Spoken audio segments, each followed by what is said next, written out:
नमस्कार. आरोग्यशाहीमध्ये मी वैद्य भाग्यश्री आणि मी वैद्य नमिता आपलं स्वागत करतो. आरोग्यशाहीमधलं तिसरं अक्षर आहे ग. ग आहे गायनॅक हेल्थचा अर्थात स्त्री आरोग्याचा. सध्या दिवसेंदिवस स्त्री विशिष्ट रोगांचं किंवा तक्रारींचं प्रमाण वाढत चाललेलं दिसतं. PMS म्हणजे पिरियड्स येण्याआधी स्त्रियांना जाणवणारी लक्षणं असोत, पिरियड्सच्या दरम्यान डोकेदुखी, पोटदुखीसारखे त्रास असोत, PCOD असो, फायब्रॉइड्स असोत, इनफर्टिलिटी असो, अवघड मेनोपॉज असो किंवा हिस्टेरेक्टॉमी म्हणजे गर्भाशय काढून टाकण्याचं दिवसेंदिवस वाढत असलेलं प्रमाण असो, स्त्री आरोग्य म्हणजेच गायनॅक हेल्थ खालावत असल्याचंच पाहायला मिळते. स्त्री आरोग्य हा विषय इतका मोठा आहे की आयुर्वेदातही त्यासाठी कौमारभृत्य नावाची एक वेगळी शाखा सांगितलेली आढळते.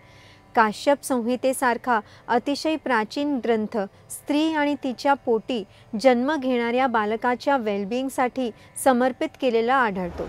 पण मग तरीही स्त्री आरोग्य खालावत का चाललंय असा प्रश्न तुम्हालाही पडला असेल, नाही का?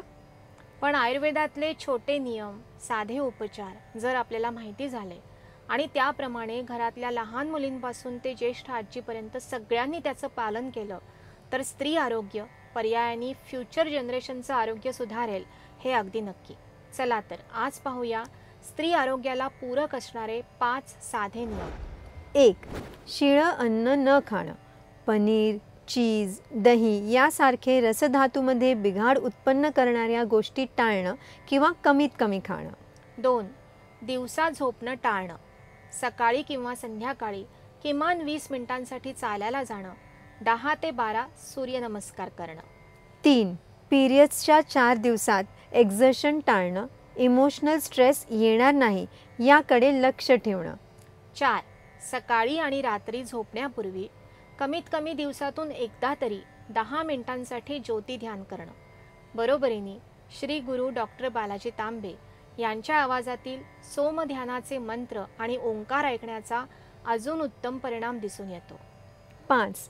निसर्गाने आखून दिलेल्या हॉर्मोनल सायकलला इंटरफेअर करणाऱ्या आर्टिफिशियल हॉर्मोन्सच्या गोळ्या घेणं शक्यतो टाळणं. मंडळी, हे 5 नियम जरी लक्षात ठेवले आणि रोजच्या जीवनामध्ये इन्क्लूड केले तरी स्त्री आरोग्यामध्ये लक्षणीय सुधारणा होईल हे अगदी नक्की. स्त्री आरोग्यासाठी उपयुक्त असणाऱ्या अशाच अजूनही अनेक महत्त्वाच्या गोष्टी जाणून घ्यायच्या असतील तर पाहत रहा आरोग्यशाही लोकशाही मराठीवर.